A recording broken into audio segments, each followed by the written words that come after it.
Pergunta para o professor Felipe. Bem-vindo, Antônio. Eu queria saber se é verdade que pela igreja a Semana Santa é a semana mais importante do ano. E queria saber por quê. Se é e por quê. Por que é. Obrigado, querido. Professor Felipe.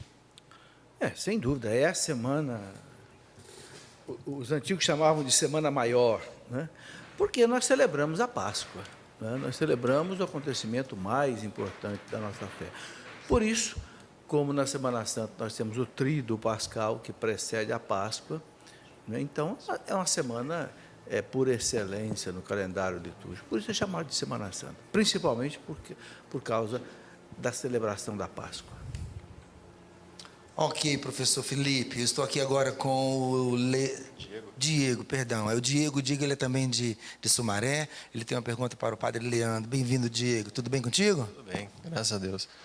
Eu queria saber sobre Via Sacra, né? Você sabe quem instituiu, quando foi instituída a Via Sacra, né?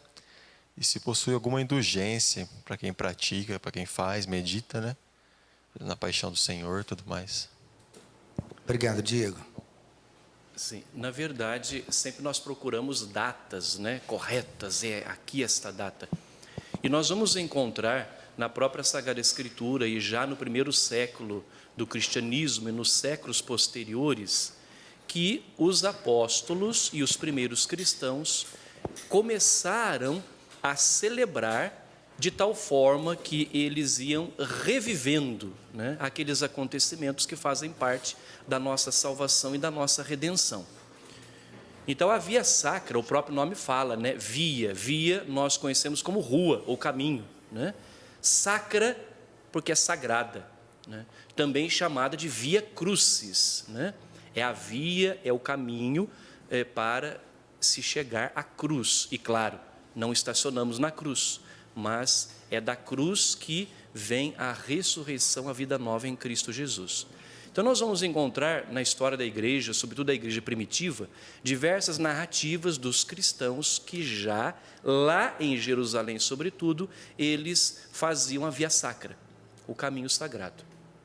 A igreja concede, sim, indulgência plenária ao fiel que piedosamente, né, fazer o exercício da Via Sacra, né, nas sextas-feiras, né, em todas as sextas-feiras, e em outros dias do ano, indulgência parcial, né? Evidentemente que para se lucrar a indulgência não é perdão dos pecados, né? Mas para lucrar a indulgência é necessário a confissão sacramental, é necessário a comunhão eucarística, né? E depois o ato de piedade, que no caso é a Via Sacra. E lembrando que na Sexta-feira Santa, agora, Sexta-feira da Paixão, a igreja concede indulgência plenária a todos os fiéis que participam da celebração litúrgica às 3 horas da tarde. Obrigado, padre. Deixa eu aproveitar para agradecer a presença de tanta gente que foi chegando aí durante o programa. Quem foi que foi chegando aí? Levanta o braço para eu ver. Olha, tanta gente de Fortaleza, no Ceará. Isso. Bahia, qual é a cidade, querida? Pilar, na Bahia. Juazeiro de onde? Da Bahia ou Juazeiro do Norte, lá no Ceará? Juazeiro da Bahia, Petrolina, Pernambuco. Eu já falei das senhoras. Você é de onde? Goiânia, obrigado. Você? Minha Nossa Senhora, professor, como é o nome da cidade mesmo? Como é que é o nome da cidade? Uauá. Uauá, da Bahia. Agora eu tenho que perguntar, quem nasce em Uauá é o quê? Uauauense. Ai, que delícia. Obrigado pela presença. Já estamos todos aqui com a gente para o acampamento, não é mesmo? Ai, Deus seja louvado. Que bom, que bom. Chegaram hoje. Todo mundo fez boa viagem? Beleza. Faltou alguma cidade aí? Ai, meu Jesus. Repete. Jeremoabo. Que fica onde? Perto de Paulo Afonso, na Bahia. Obrigado. Tem gente de Jeremoabo, tem gente de Uauá. Agora me atrapalhei todo. Tem gente de Pilar, tem gente de Fortaleza, Crato, Juazeiro. Obrigado pela presença, viu? Petrolina. Quem tiver pergunta, Brejo Santo também. Oh, coisa boa. Trouxeram tapioca para mim? Que horror, não acredito. Vai ser minha penitência, professor, ficar sem tapioca na Semana Santa. Tá bom. Vamos em frente. O que eu faço agora? Leila, me socorra. Próxima pergunta. Eu sei que você já tem aí prontinha para o professor Felipe, não é mesmo? Socorro. Então, a pergunta foi por e-mail, é a Soila, de Pelotas, Rio Grande do Sul, e ela pergunta o seguinte: se a quaresma acabou no domingo de Ramos, o jejum que eu estava fazendo também já posso parar? Acabou também no domingo de Ramos? Ou eu continuo o jejum? Professor, a gente aproveita para perguntar uma das dúvidas que mais eu escuto as pessoas querendo esclarecer. Quando é que termina a quaresma? Termina no domingo de Ramos? Termina no sábado? Termina no domingo? Vai até quando? Olha, é uma coisa que pouca gente sabe. A quaresma termina na quinta-feira santa. Olha imediatamente antes da missa do lava-pés. Essa mudança foi feita pelo Papa Paulo VI. Antes terminava a quaresma no domingo de Ramos.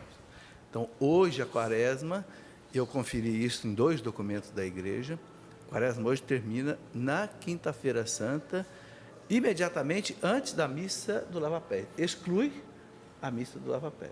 Ok, professor, Então, quem por qual fez razão? a penitência aí para cumprir durante a quaresma, então deve fazer até a quinta-feira. Até antes da missa. Aliás, eu acho que podia fazer até o domingo de Páscoa. Vamos Já ser mais que está na generosos, penitência, não é? Deixa para quebrar a penitência no domingo de Páscoa. Mas a promessa depende de cada um. Se a pessoa fez a promessa para terminar no domingo de Ramos, termina no domingo de Ramos. Porque é o dono da promessa que vai cumprir a promessa. Deus não impõe promessa a ninguém, né?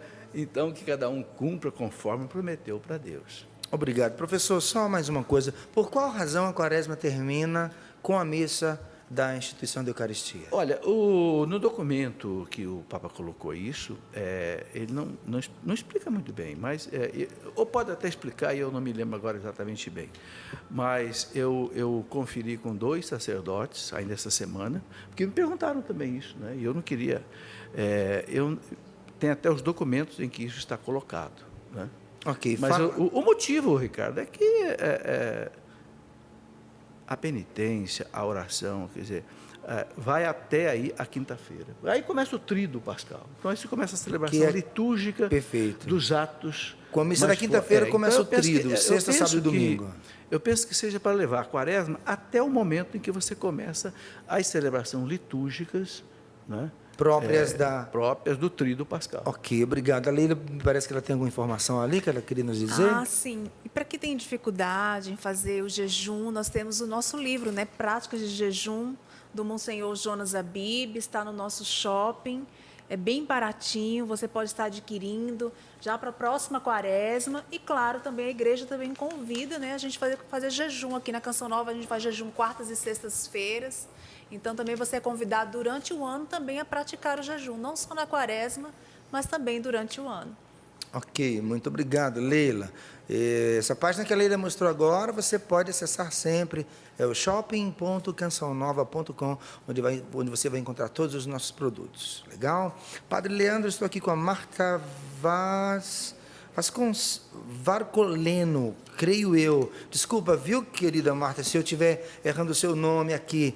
Ela é de Brasília e ela pergunta qual é o horário de fato Jesus morreu. A hora nona é realmente 15 horas?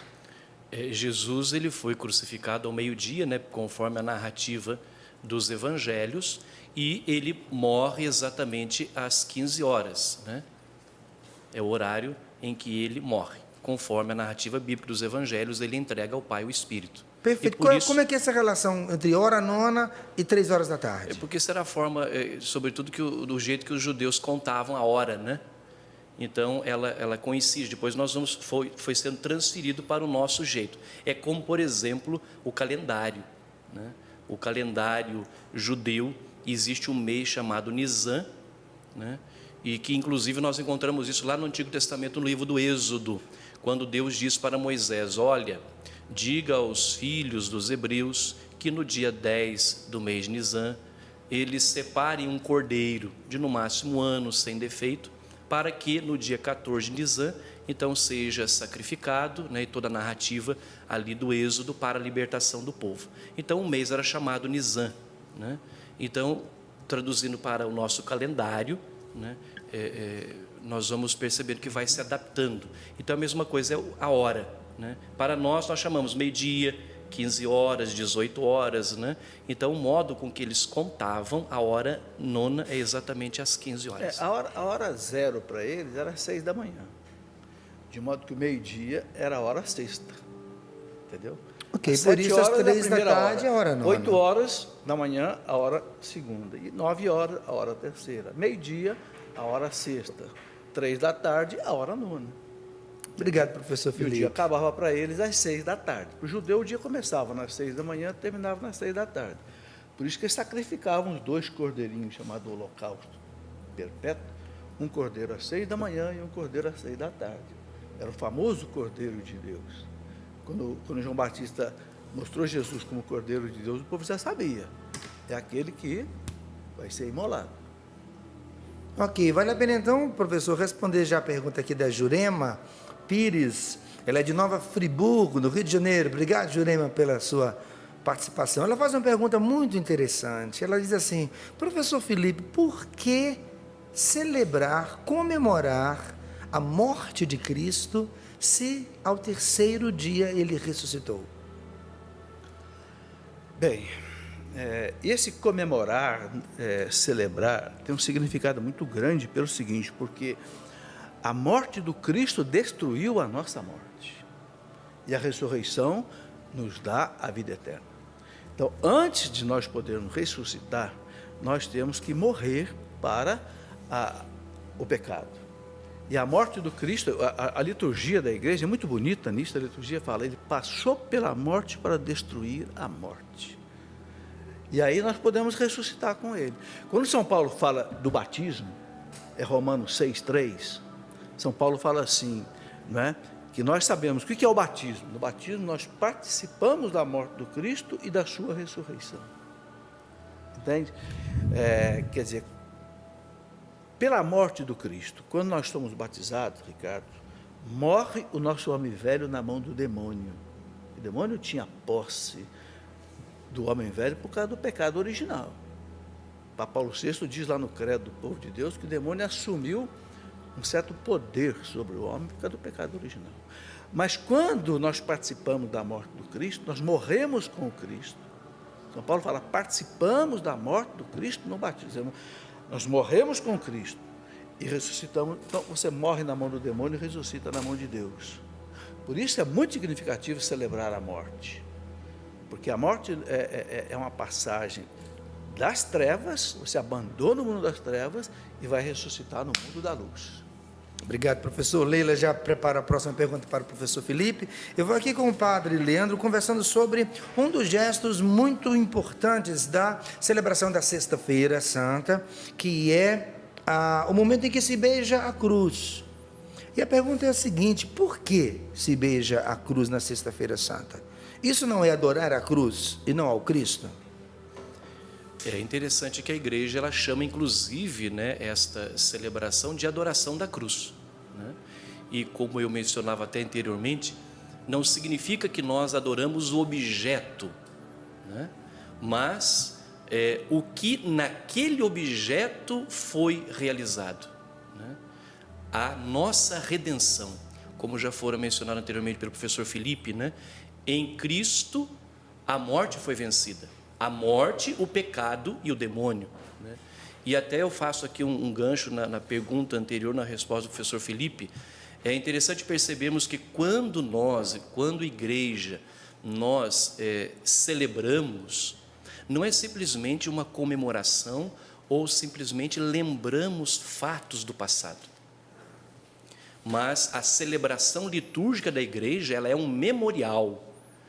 E o memorial significa que aqueles que participam daquele ato celebrativo, somos convidados a abrir nossos corações, pedir que o Espírito Santo venha em socorro da nossa fraqueza e que Ele, por ação sobrenatural, ele nos introduza naquele mistério.